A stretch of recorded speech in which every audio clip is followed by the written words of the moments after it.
नमस्कार. तुमच्या घरात किंवा आजूबाजूला अशी एखादी व्यक्ती आहे का, की जी स्वतःची चूक असतानाही सतत तुमच्यावरच बोट दाखवते? जिच्यासमोर बोलताना तुम्हाला 100 वेळा विचार करावा लागतो. तर सावधान, हा फक्त स्वभावाचा दोष नाही आहे, तर हा तुमच्या दोघांच्या ऊर्जेतला एक मोठा इमोशनल ब्लॉक आहे. जेव्हा कोणी आपल्याला सतत ब्लेम करतं, तेव्हा त्या व्यक्तीचा अहंकार वाढलेला असतो आणि सतत ऐकून घेणाऱ्या तुमची सेल्फ वर्थ म्हणजे स्वाभिमान संपायला लागतो.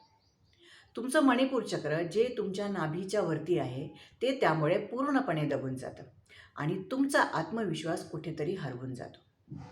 अशा वेळी समोरच्याला बदलण्यापेक्षा स्वतःची ऊर्जा जपायची असते.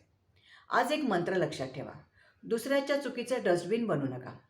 जेव्हा कोणी विनाकारण तुमच्यावर ओरडेल, तेव्हा वाद न घालता फक्त शांतपणे तिथून निघून जा. तुमची शांतता समोरच्याला तुमची ताकद दाखवून देईल.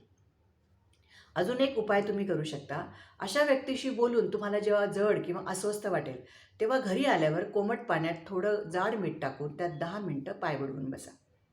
हे मीठ तुमच्या शरीरातली सर्व नकारात्मकता शोषून घेईल आणि तुमचं मणिपूर चक्र पुन्हा मोकळं व्हायला मदत होईल.